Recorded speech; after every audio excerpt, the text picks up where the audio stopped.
Hello. I can't see. My ring light is... Oh, that's fine. My ring light is on its last leg, and I need it because it's really dark in here. But now I can't see. Anyway, this is my first time going live since I've actually been back in Washington, and it's kind of late for a lot of my followers, but I thought I would just come on and hang out for a little bit, see how everyone's doing. Obviously be available for Q&A, even though it's Tuesday and I just did my anonymous Q&A yesterday. If you don't know, I do that every single Monday. So if you're like dying to ask me something but don't want to directly ask me, or if you think other people can benefit from the question you have, it's on Mondays. Every Monday I do the Q&A. So check that out if you're around on Mondays. As usual, I have no specific subject for today. I'm just here for all of you. So yeah, ask me anything, tell me anything. Hello, Chica. Hi, how's it going? Oops, I forgot I needed to plug my phone in. Let's see how this goes. Oops. My computer's trying to do something. My computer's... Yeah. No, this is not going well. Hi, I'm Dan from Texas. Well, hello, Dan. Welcome in. This is really hard. So I lost my, I already talked about how I have like a broken ring light. I had like a tiny tripod and a big tripod, lives and things like that. And I lost both of them in Spain. Like I dragged them all around Spain with me for 6 weeks. And then like within the last one of them, I like put in the donation box because I was like, I don't need it anymore. And then the other one, I accidentally left at the beach, walked away to look for shells, and someone took it. So, hi, good evening from South Alabama. Hello. Hello from Colorado. Super choppy connection. Is it better now? Oh, I'll get on the internet.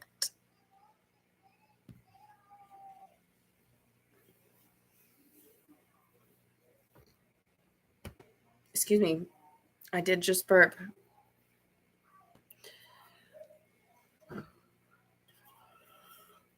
Oh, goodness. I'm really tired today. I was going to go live earlier, but I was hanging out with my kiddo, which makes perfect sense. And now when it's like actually time, this is mom life. When it's actually time to go live, I'm too tired. I'm so tired. Never mind, my Wi-Fi was off. That helped. Now muy bueno. Okay, well, I just got on the Wi-Fi. I was just on my data. So let me know if this is worse, because apparently when I was in Mexico, my son and his dad were like kind of cleaning up the yard. The yard's like out of control. And they were cleaning it up, and he was cutting like weeds or something, and the internet line was in there and he cut it. So apparently they fixed it, but I don't know. Good morning from Perth, Australia. Hello, welcome in. Good morning.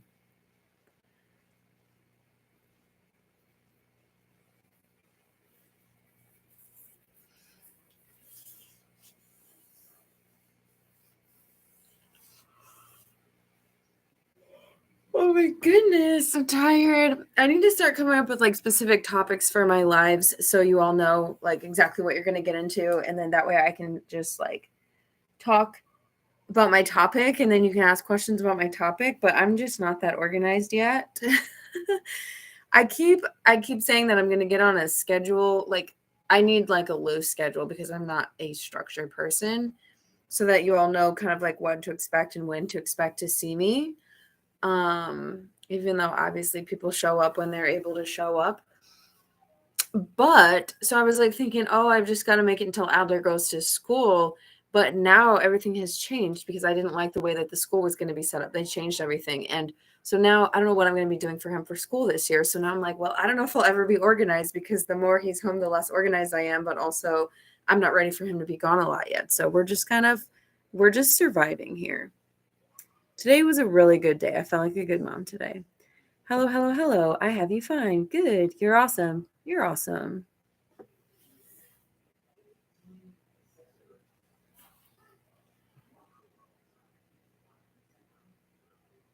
How old is he? He's 4.5. He's 4.5. And let me see who you are. Okay. He did preschool last year. He did preschool that was it was 4 days for 3 hours, which was really hard for me because I am a working mom. I'm not a stay-at-home mom, although I do try to work like 2 big days so that I can be off the rest of the days and things like that, so that at least can be partly a stay-at-home mom. But then all of a sudden they changed it to being an all day, 5 days a week, all day program. So it'd be if he's in kindergarten or first grade or 12th grade. And I was like, no, I'm not sending him. And that is one of the things that I haven't talked about. When I was in Indiana, there were a lot of things that came up that were kind of struggles for me, or things that I had to work through that I just didn't talk about because I just didn't feel I feel I could. I feel it's really hard as a mom to talk about your kids publicly because people will just give you their opinion, even if that's not what would work for you, or just due to the comments that I've gotten on a lot of posts that are talking about the abuse that Adler and I experienced, and then just the horrible things that people say. Anytime that you say anything ever about a child publicly, people go wild. And so I haven't talked about what we're doing with him or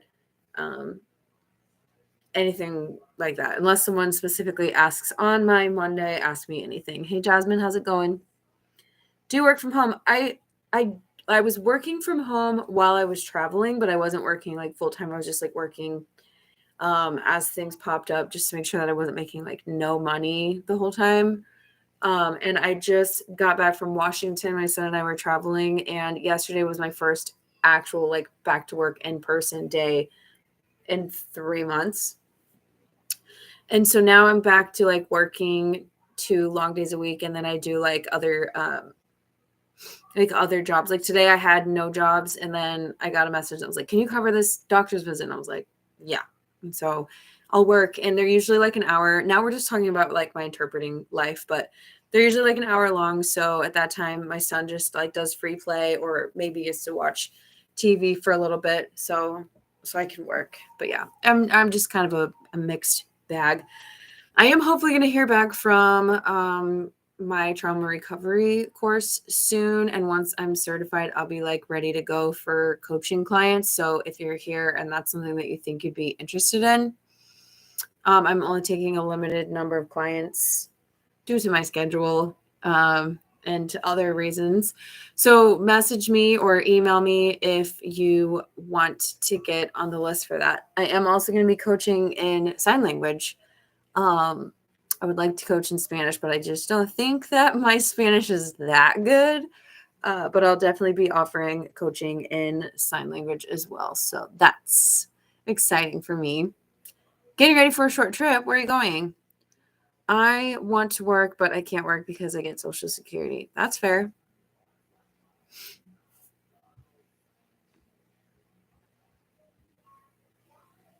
Trauma? Yes.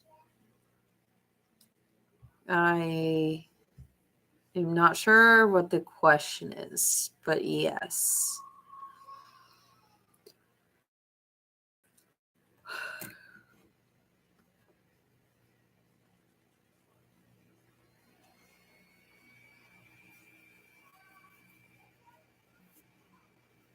What kind of trauma training? So I did a training for 6 months, studying trauma, childhood trauma, religious trauma, all the trauma, how it happens during childhood, what it does to your brain, how to heal from it. And then we've been practicing coaching each other, and I passed the test for it, and I turned in my portfolio. The association was on break for 2 weeks, so all of us who got everything done and sent it off have just been waiting. I don't know how long it's going to take, assuming that I do have everything how they want it and that I can pass, but I'm hoping to hear back soon so I can get that going. Hi, Christina. I guess I'm also sleepy.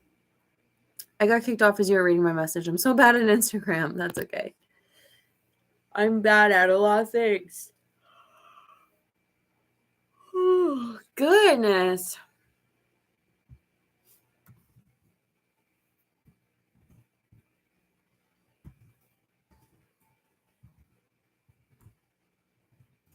I don't type like that. I'm trying to type it. Okay, yeah. All right. You will pass. I hope so. If I don't pass, I mean, I passed the test. It's just like the portfolio. It's like, do you have everything in the portfolio the way we want it? Like, I looked over it a million times, but I'm not an organized Jasmine, I should have had you help me. I should have had you check it all. Just paid you to check it all, make sure it was good. I'm not like a attention to details, like organized, like portfolio creating type person. Ow, my head hurts. I hit my head on a cabinet door today. But anyway, so yeah, I mean, I'm pretty sure if there's like something they don't like in the portfolio, it'll just be like, hey, can you do this?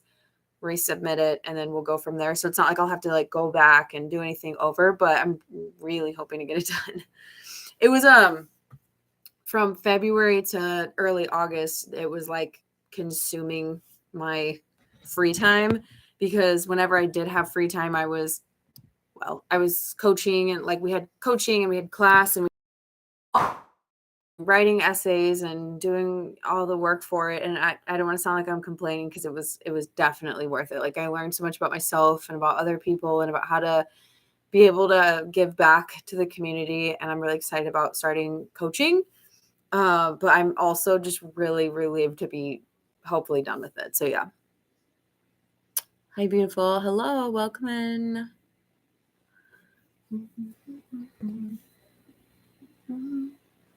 I have this stupid TikTok audio in my head.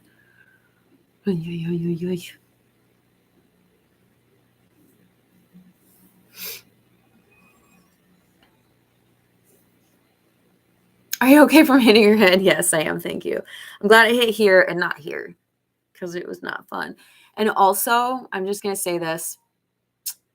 I am so proud of my son, because I remember like when I was still with my abuser, just being really, really afraid that he would either turn out like them or like me or like his dad, because all three of us are really closed off people. Like I think I'm emotionally available, but I'm not. Like, traditionally, I'm actually really well protected and just like there's like a castle around me. But I was like, either he's gonna end up like me, like without knowing that I was in an abusive relationship. I was like, he's gonna end up like me, like begging to be loved by an abusive person, or he's gonna be like, is he gonna turn into whatever they were? Because I didn't understand like what was going on. And today when I bumped my head, I was like listening to music, and I like just kind of like bonked it, and then I just like got on the floor, and I was like, ah.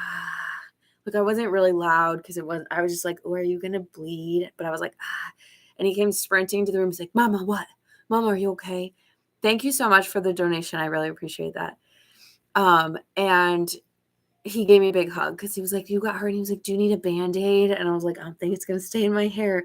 But I was like, oh my gosh, I think he's actually going to care about people and that they're hurt, and like not ignore them when they're throwing up, and like when they're crying, walk away from them. And I was like, oh, okay, good.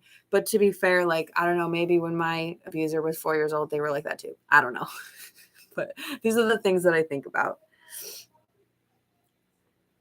Where's the little ad? He's actually supposed to be in bed right now. But his dad is on his way back from a work trip.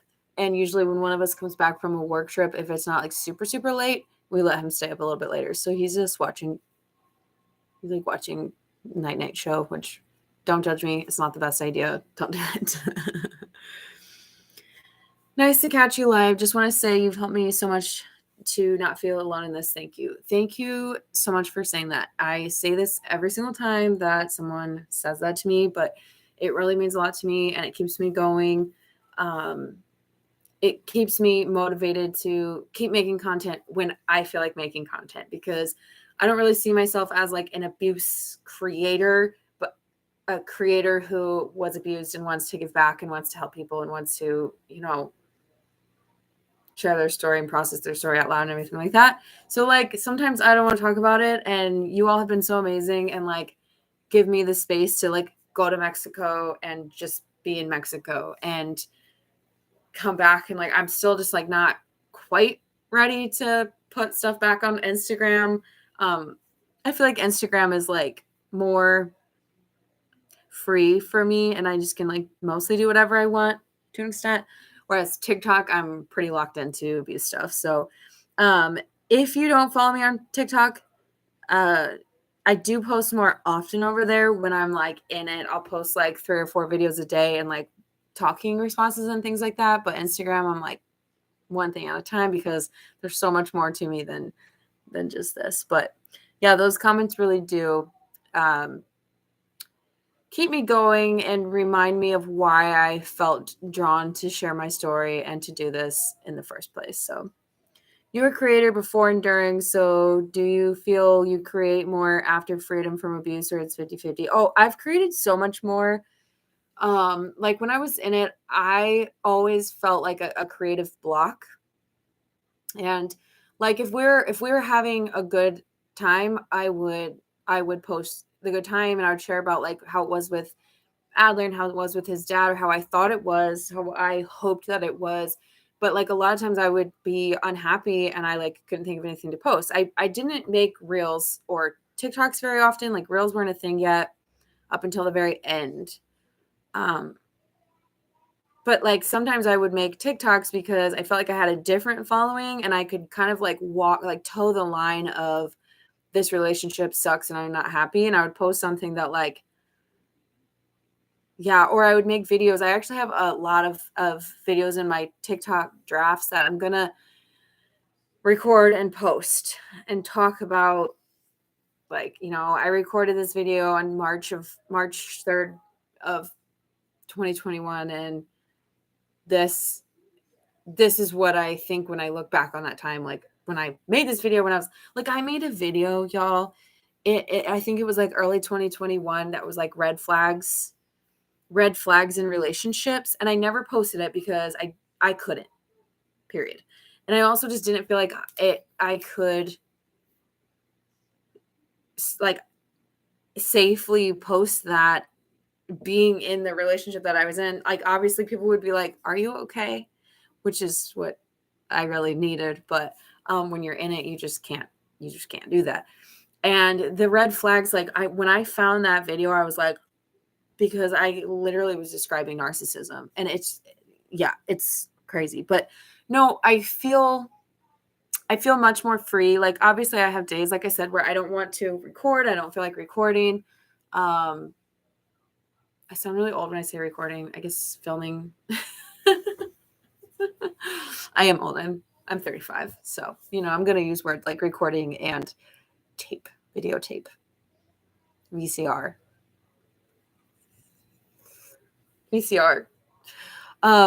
Anyway, I'm like so distracted now because I'm acting like I'm really old. I don't know what I was gonna say. I forgot to sing, but same thing. Yeah. Oh, it is the same thing. But yeah, I don't know. I feel like I can talk about whatever I want to talk about, except for there's 2 things that I don't really feel comfortable. I guess 3 things I don't feel comfortable talking about. Parenting stuff. So if I have a struggle, like sometimes I'll come on my stories and I'm like, oh, I'm struggling with this today. But then I try to make it a positive thing because I feel like like I said, a lot of parents are cruel and judgmental and or comparing. So I feel like a lot of parents like will compare themselves and either feel like crap because they think I'm doing amazing, which like I might be doing amazing 1 hour and the next I feel horrible. Like I feel like we're all in the same boat with that, but a lot of parents are like really weird about parenting stuff. I don't feel comfortable talking about my co-parenting relationship with Ad's dad right now because we've had so many shifts. Like since I started healing from this abusive relationship, it made room for all the stuff from our relationship that I never healed from to come back. And like there have been many times that I've wanted to come on my stories and be like, because I quite often will come on and just be like, this is what I'm struggling with right now. I forgot, or I just banged my head on a cabinet, or I forgot to go to this appointment or something like that. But like, I just don't feel comfortable talking about that, which obviously that's fine. Hi, Emma. Good morning.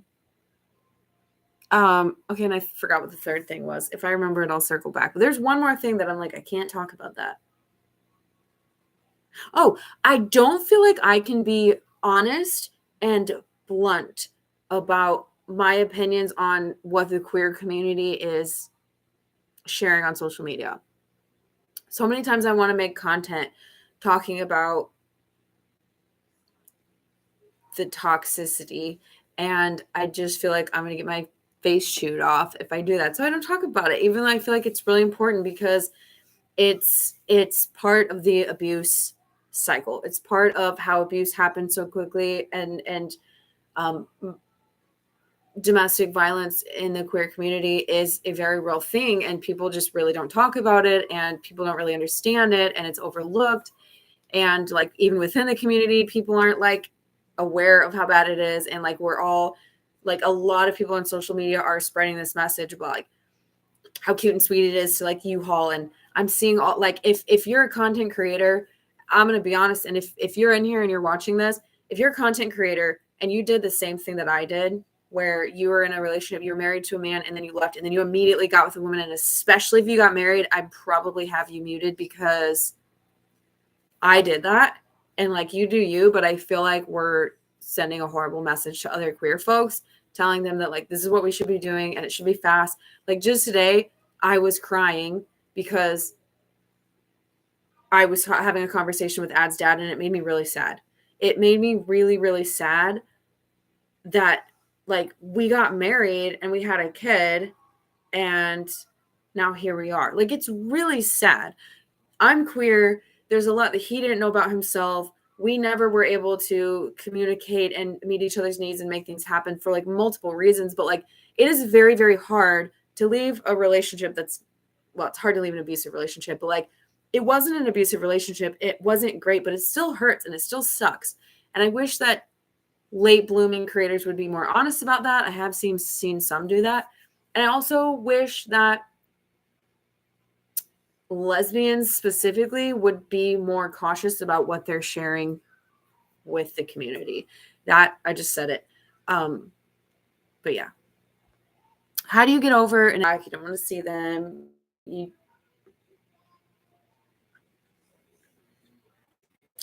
My connection cut out. Yeah, you don't like think about them and wonder what they're doing and check their Instagram and blah blah blah. But like the after effects of abuse will linger.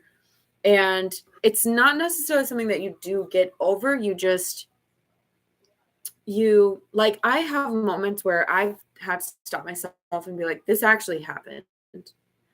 That person that I lived with for 2.5 years did all of this stuff. And I got sucked into it. And I acted terribly. And I exposed my child to things that I didn't even realize he was being exposed to. I think I'm like borderline getting sick because I'm having some weird throat stuff. I did take a COVID test today just because I just traveled. And I like want to make sure I was okay. So far, so good. But yeah, so I don't think you get over it. I think that you process it. I think you try to understand it. I think you arm yourself with knowledge of red flags and what abuse looks like, and learn how to pay attention to your nervous system and what your body is telling you so that you don't get back into a situation like that. But I don't think you ever get over it. And I think that even when you're in a safe place, even when you're 5-10 years out, maybe you're in a new relationship, or maybe even have a roommate, you're gonna be always somewhat sensitive to certain things. And hopefully eventually you're in such a safe place that your nervous system is like up when you have that like trigger that used to happen. But I hope that didn't sound like you're never gonna get over it and you're stuck with this forever, because that's not at all what I meant. I think it's a long, slow process. And like if you don't feel comfortable around certain people, that's perfectly normal and acceptable and like to be expected after something like this.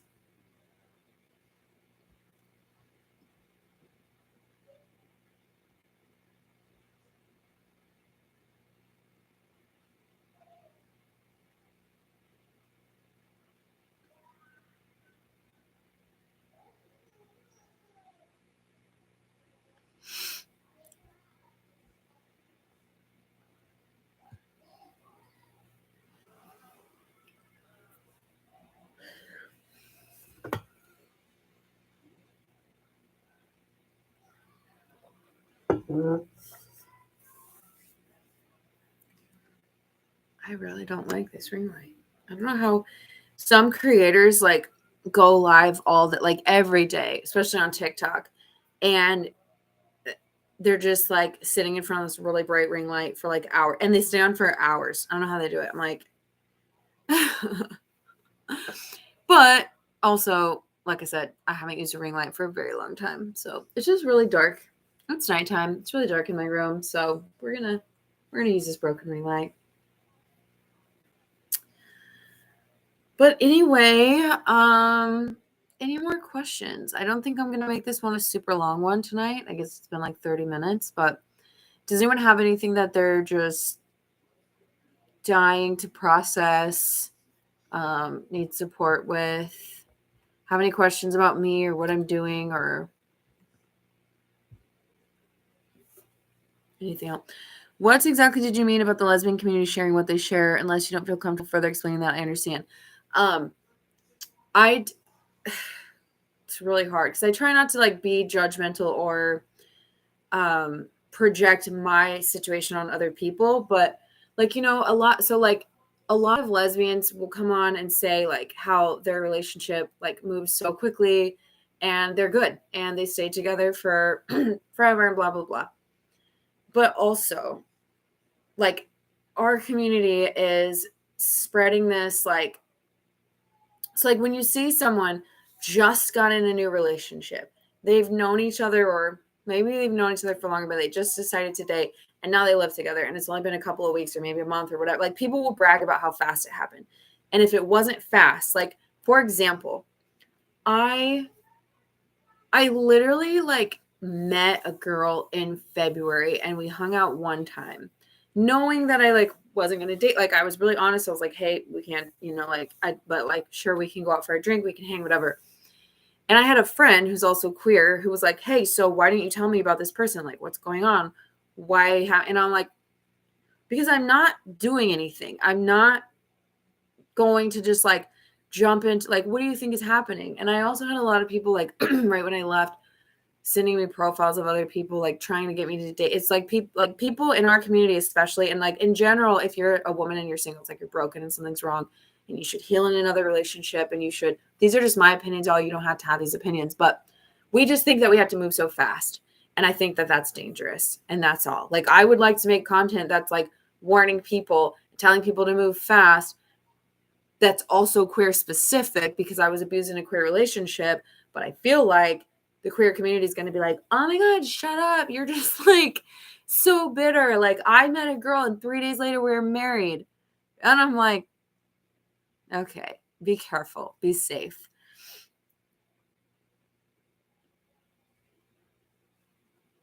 Do you regret being in that relationship? Which one? The one with my abuser or my husband? Are you planning for travel since Adler isn't doing school? So Ad's dad and I are in the process of trying to figure out what life is going to look like because I am ready to get out of here and he's in the military. So if I don't want to take Adler away from his dad for an extended period of time, I'm stuck here. And so our original agreement was like basically like I'll stick around here, he'll do school here, and then Ad and I will leave again next summer. And I can just do like little trips here and there, like if I can afford it, because obviously it's super expensive to travel as much as I want to.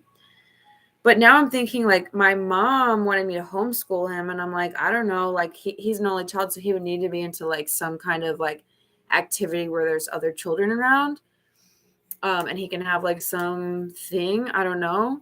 But then I'm like, well, wouldn't that be better for Ad and his dad if I did like, maybe I did like another 6-week or 2-month trip in the summer, but we spend part of the summer here. And then me and Ad take 2-3-week trips, one in the fall, one in the spring. And then it spreads it out more. They're not apart for as long. We get to travel more often, but like not as long. So it's not so crazy. But right now, everything's up in the air. Also, I'm a lot more open to doing alternative schooling and figuring out what's best because I don't like in my gut, I don't feel like just sending him to the regular school. No offense to anyone who does that. Like if that works for your family, awesome. I love that. I feel a little weird about it for some reason. Like I've always been like, do I want that for him? I don't know. It's just like there's something that I feel like I should be doing differently with him. But Ad's dad is like very, y'all, if you hear me talking about how different we are, you'll be like, how did that marriage happen? He's very traditional, and he's like, he's going K through 12. He's gonna be just like me. He's gonna like whatever. And I'm like, I feel like there's other options. I don't know what they are yet. But yeah, I would love to travel more. Did you ever confront your narc and tell them that's what your experience is with them? Oh, no, never. No. And I never will.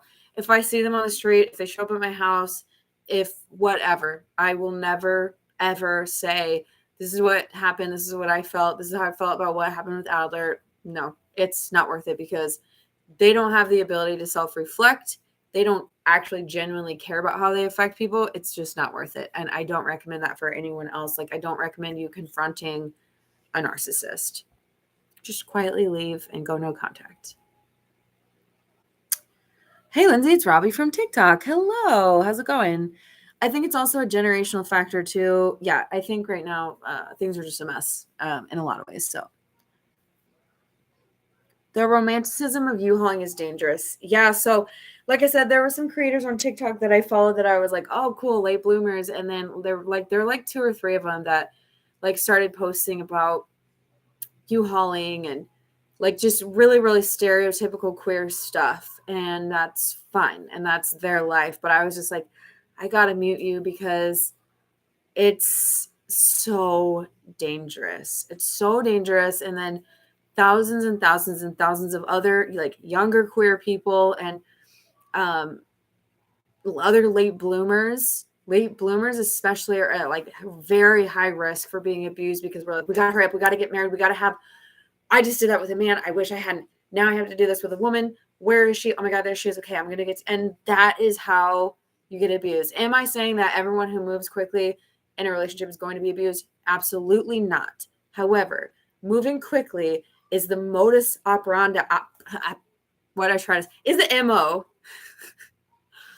of narcissists and psychopaths and sociopaths, abusive, toxic people want to lock you up quickly, very quickly.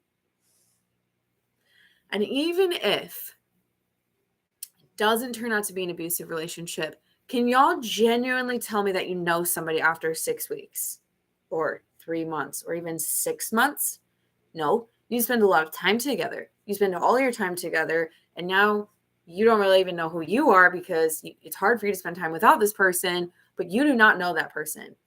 I have known Ad's dad for 10 years almost.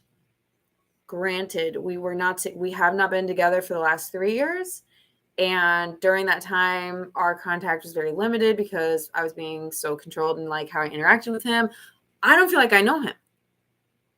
And yeah, we're both really closed off and like our communication has never been great, but I'm like, if I think about him, I'm like, I wonder what are your needs in life? If you have a partner, and I was his partner for like 6 years, what do you want? What do you want? Like, what do you want for your life? I don't know. And I've known him for 10 years. So tell me, I'm not saying like, oh, you've been with someone for 2 years or 3 years, you shouldn't get married. No, because like getting to know someone is a continual process. But like, tell me you really know someone after 3 months. Tell me right now. Look me in the eyeball and tell me like you really know this person. Or are you just riding high on all these like sex chemicals and all that stuff? I did not come on here to judge queers. I did not do that. We got down this road though. Washington homeschool mom here. Hit me up if you need some resources or have questions. Hold on. I have a lot. I'm following you now. Would you mind, Chrissy? Because I was gonna like put a like thing on my Instagram stories to like ask for, and I've kind of like touched the surface of it before, but would you mind sending me a message? Because I'll probably forget. I did just follow you, but I really would love to pick your brain. Your kiddo prom has such a different experience from others already. Yeah, and I mean like the biggest thing is like, is that good or is that bad? Like how, like I'm constantly like, am I doing the right thing for him? It like, does he need, is it good for him to be in school, you know, from K through 12? Or like, is it good for him to have a different, like, it's not about necessarily what I want, although I do feel like something different could be really good for him. It can feel panicky as a late bloomer thinking, oh, I have to start over completely. The draw of everything falling into place quickly is powerful. Yeah. But remember, and I am not here to scare people, and I'm not here to be like, you're doomed. If you came out late, you're never going to find happiness, because if you want that kind of relationship, now I don't even know if like that's something that I'll ever really want, then if you're careful and you're smart and you know the red flags and you know how to protect yourself, then like it's possible that you'll have that, right? But the biggest thing, like what you just said, having everything falling into place quickly is powerful. Having everything falling into place quickly. How do you think that everything fell into place quickly with me and my abuser? Because they were mirroring me. Because they looked at what was making me unhappy in my last relationship and said, I'll give that to you. This is me. They looked at me and they said, what do you like? What do you want? What do you do? I am that person. I'm just like you. I want the same amount of sex. I feel the same about Adler. This is what I want to do with my life. I want to travel. I want this. I want that. Because they heard me saying that. Because they watch you. They watch you on social media. They look back on your social media when you meet them. They listen to you talking. They ask you deep questions. They want to know all your trauma.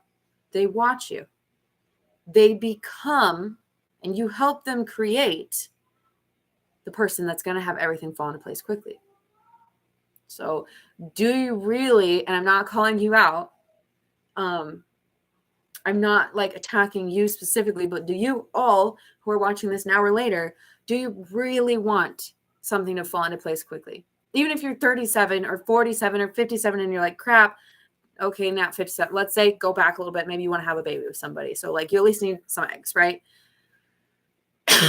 Unless you adopt or, use someone else's eggs or whatever. But like, so there really is like this panic. Go freeze your eggs first and then get to know each other. I know it's expensive. It's best to do it with someone else who's helping you cover the costs. I get it. I would rather have my eggs on a shelf somewhere waiting and then be like 50 and be like, okay, well, now we need to surrogate because I'm not doing this. But like, I really feel like I know you now than being like, I gotta have a kid right now. Let's go. I'm not saying that you're saying it's about a kid, but like really think about it, y'all. Really think about it. And if that person is going to be with you from 37 to whenever y'all are leaving this earth, why do you have to move so quickly? Unless you want to have a kid. But again, freeze your eggs. Like do something to like make it so it's not so urgent. And then wait and see. Because people can wear a mask for a while. So everyone that I see like you hauling and moving together, and I did it in less than a year, especially if it's less than 6 months, especially if it's less than 3 months. I hope you have good friends and good resources and can figure it out quicker than I did. Because getting out of it once you're in it. Yesterday in my stories, I talked about how I was physically abused within 6 weeks of my relationship, but I was already in it. And couldn't see my way out. I fell for their excuse for doing what they did. And 2.5 years later, I was clawing my way out with every ounce of strength that I had, which was like, no. So, how long were you in your second abusive relationship? I only had one abusive relationship, and I was in it for 2.5 years. How can I help a friend who's stuck in a trauma bond situation? She doesn't see it, but it's getting worse. Sorry for all the questions. No, you're fine. That's what I'm here for. Until my son comes in, and probably pretty soon I should actually put him to bed because I don't know if his dad's going to actually get here by a reasonable time. But anyway, it's very hard to help someone who's in a trauma bond. If you can catch them early on and get them to see it, then you're good. But most likely they won't because they're so stuck in like the love bombing phase. They think this person's perfect. They finally found what they've been waiting for their whole life. It's a fairy tale. For me, it's knowing that someone is going to be there when I need them, when I do leave. Because if you are too, hey, I'm here. Hey, I'm worried about you. Hey, you deserve better. Hey, whatever. It's highly possible that she'll push you away. Because when a victim I know some of y'all don't like the word victim, but I like to use the word victim for someone who's still in it, and a survivor for someone who's out, just because it kind of like separates the two phases of abuse. When a victim is in it and they're starting to see the light, but they're not ready to leave, they're probably going to shut you out. I had friends who sat down with me and said, hey, if things aren't better, like set a date, give yourself 60 days or 90 days or something. And if it's not better, you've got to get out. And I stopped talking to that person when those 90 days rolled around and I was still in it, because it's embarrassing. You're ashamed. So just say something like, hey, I don't know what's going on here. Things seem to be really different with you. Like, since you got in this relationship, I just want you to know I'm here for you. If you ever need anything, you know where to find me. Just make sure she knows that you are there, and that she has a safe person to get in touch with should she need to get away quickly. How do you shut down people advising me to keep an open mind and open door for my mother narc? I would just say, look, you don't have to give any explanation. You can say, this is my boundary. I've decided I'm this many years old. I gave her this many years of my life. I'm not doing it anymore. Set your boundary. Be firm in your boundary. Anyone who challenges your boundary does not respect you. Anyone who says, why is that your boundary though? What about this? Well, have you thought about that? But it's a blood relationship. It's your mother. They don't respect you. And so limit your contact with those people. And I know it's really hard because you're like, well, who do I have left sometimes? You have made a choice. If you don't want to be around your mother who is a narcissist, done. That's all I need to know. And you can set a boundary with them as well and say, I've told you where I am. If you continue to push me on this subject, I will have to withdraw myself from you. Protect your peace. At this time of the day, okay, all right. Am I a late bloomer? I don't know. It wasn't real. It's chilling, really. It is chilling. And the last couple times with my Instagram, Ask Me Anythings, and then the podcast I recorded for tomorrow and even next week, I've had epiphanies. Like, y'all have been bringing things up for me that I was like, I just realized this, which has been really cool. Also just weird. But it's chilling. It's eerie. And when you put the pieces together and you realize like for example, with me, the person that I sought out for help, who has a narcissistic mother, has a narcissistic parent, has written books on it, has a PhD in, I don't know, counseling or whatever. I don't know. But when I was describing the things that I went through, she was like, I'm so glad you're out because you were in very grave danger. And so was you, like, basically was like, this is the worst kind of person you could have been around. You are making, like, not you're making light of it, but like you have brought down the severity of it to survive and to not feel so guilty about your son being around that and all of that stuff. It is so scary when you look back and realize what you were going through, what you went through, what you tolerated because you didn't feel like you had another choice. I'd rather be now that something take longer but be real. Absolutely. I have no desire to do what I was doing in that relationship. I have it is not, I don't want to say never, because who knows? What will I want in 5 years or 10 years or 20? I don't know. But like that level of, not morals, values, respect, and ultimately consistency.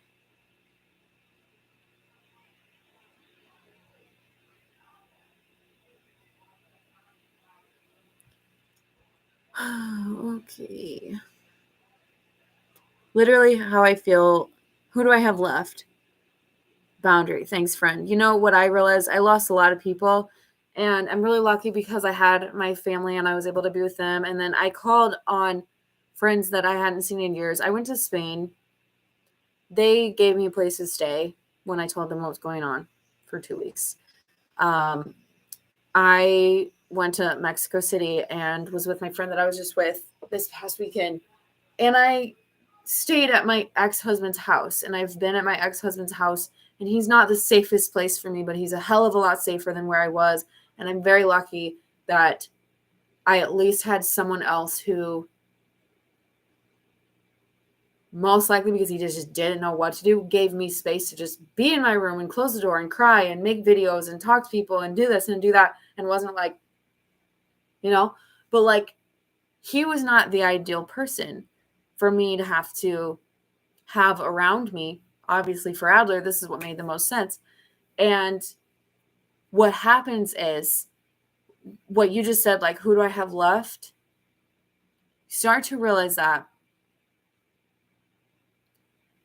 whoever you do have left is a gem, an absolute gem. Like, the people that I do allow to be around me, sounds weird, like I'm royalty and they're like peasants or something, but like people that I want to spend time with are very, very, very good, safe people. And I pay attention to how I like feel, how my gut feels, how my chest feels.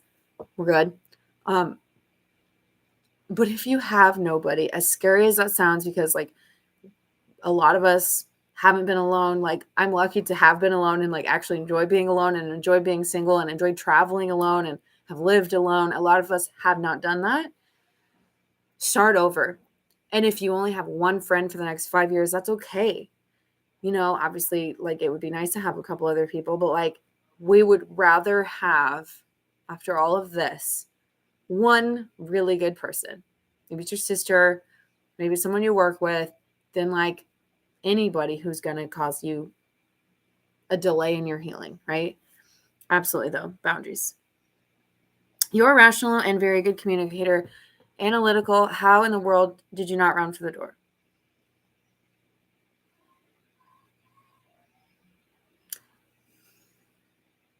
I did run for the door, and I was physically tackled and prevented from leaving.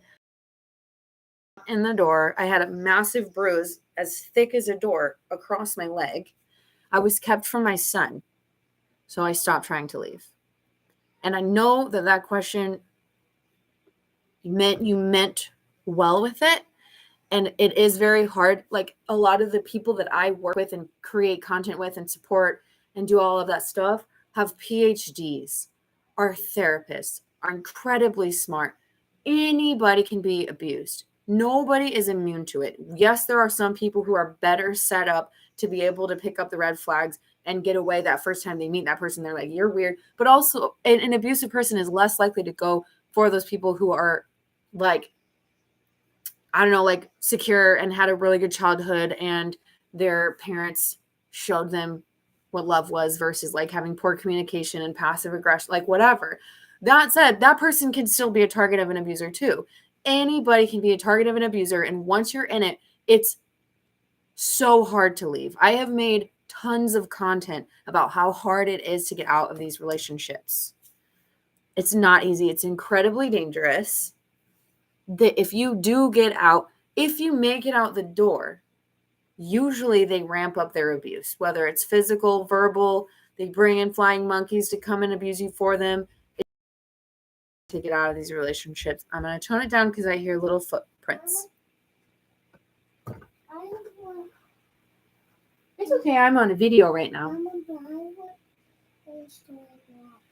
want it off? Yeah. Are you ready to go now, night? Yeah. Okay. All right. Go ahead and hop in, buddy. I'm just going to finish these last couple of comments. I feel like I've also pushed a lot of people away through this process, but travel is a new safe escape. I do have a good small village who are gems. I love that, but I reflect, and life is better, no contact. Absolutely. I'm really proud of you too, by the way. All right. He wants to be tucked in. Yes, he does. He is ready for bed, which I'm thankful for because I am too. I had a good cry today, so that's good. Oh, wait, hang on 1 second. Oh, okay. I have 3 private questions. Buddy, I'm going to answer 3 questions really quick, okay? You're going to show us your Mexico tattoo, and you should do a trip for moms and their kids. I would love to. However, it would be really, really complicated to do that just because moms are sort of parenting styles and kids of all ages and all that stuff. Is there any time for healing after no contact? Manjit Reprise says 18 to 23 months minimum. It can be longer. This is my new tattoo. I'm going to make some content about it, which is why I haven't really shown it. Nope, that's not it. This is it. I got this leaf, and this was my first tattoo. My abuser picked it out, chose the size, chose the location. So I went over it and added the color and then added the flamingo. And the flamingo is a memory of me and Adler's trip to Spain because we rented a bike and rode out on the like pink salt flats and saw this out in the wild. And we also saw them in Vegas twice, once when he was a baby and once this last month. And I like looked up what flamingos meant, and they represent like balance and like happiness and like all kinds of good stuff that I was just like, really, that's awesome. We're going to do that. So I fixed the tattoo that my abuser picked for me, and I'm taking it back from them. And I really like it. Its face is like amazing. Anyway, and I went with someone really special to me to go get it. So thank you for asking. 18 months, yes, or more. Okay, hang on. There's one more question. Is there something in childhood you can point to for yourself as to why you got into abusive? Okay. So this is a great question. Adler just ran out. Love was very inconsistent for me. My mom is not abusive, is not a narcissist, but was emotionally unavailable and was really inconsistent with me. So I equate love, because my mom does love me, with kind of like having to be the one to make the connection, having to carry the relationship, and the same with my sister. And I am actually really concerned about my sister and our relationship. And like this last time I was home, like since I'm almost a year single, I'm at this point where I'm like, I cannot be around you. This is not good for me. The second you walk in the door, my heart rate is through the roof. I'm actually afraid of you. Like I am walking on eggshells. I can't keep you happy. And so now I'm wondering if like my relationship with my sister set me up for that, because I was always like, it's my mom. But my mom and I are really, really good now. It's just when I was little, I was always reaching for contact and connection, and I wasn't always getting it back. And so, and then my dad died when I was 13, really, really desperate for someone to love me and think that I was worthy of whatever. And I have chosen a lot of shitty partners, to be honest with you. And that's putting it on me.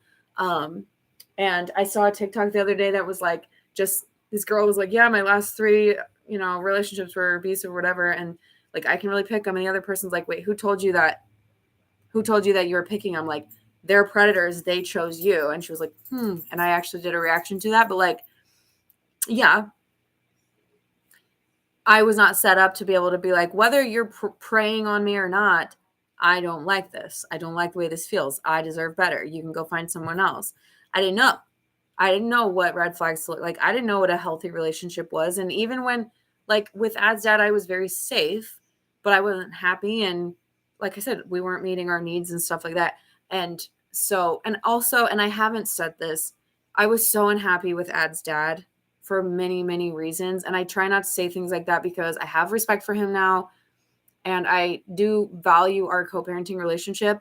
I was so miserable with him through both of our fault that I, for sure, and some of the pain and struggles that I had in that relationship set me up to go right into this other one where this person like knew I was miserable, was like waiting for the right opportunity when like he wasn't around, knew I was lonely, all of that stuff. So, I mean, I could go on there, like, and that's the thing about it is like, we don't ever know really like why did this happen? We're complex people. We all have complex trauma and childhoods, and how were we treated when we started dating in grade school or high school or college or whatever? Like, were those people when I was in Mexico City, I was friends with 13 years ago, reminded me of the times that he would come over and I would cry because my boyfriend was so shitty. And I was like, are you like, I remember he was kind of an asshole, but like, was he that? And he was like, Lens, I remember it vividly. And I was like, yeah. And I just dissociated my way through college. So I just have had a interesting go of it. But yeah, absolutely. And I'm happy to talk about some of those things more if y'all are curious about like more about my past, because yeah, I definitely think that. when we end up in abusive relationships, it's just a massive glob. It's like the perfect storm of all this crap building up, and getting us there. And then in order to not have that happen again, like I said, you have to arm yourself with the knowledge. You have to, it'll be okay with being alone.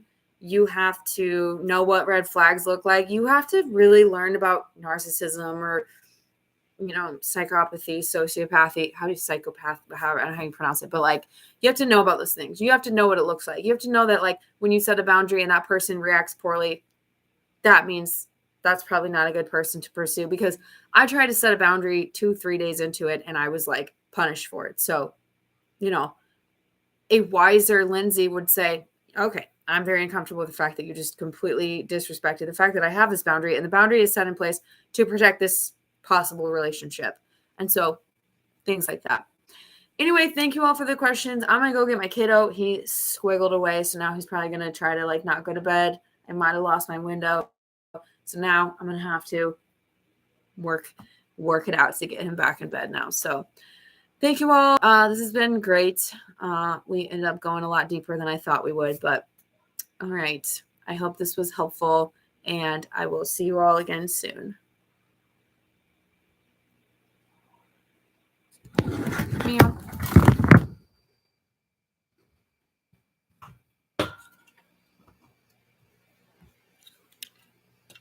I can't turn this live stream off YouTube. It won't let me. You're stuck here forever.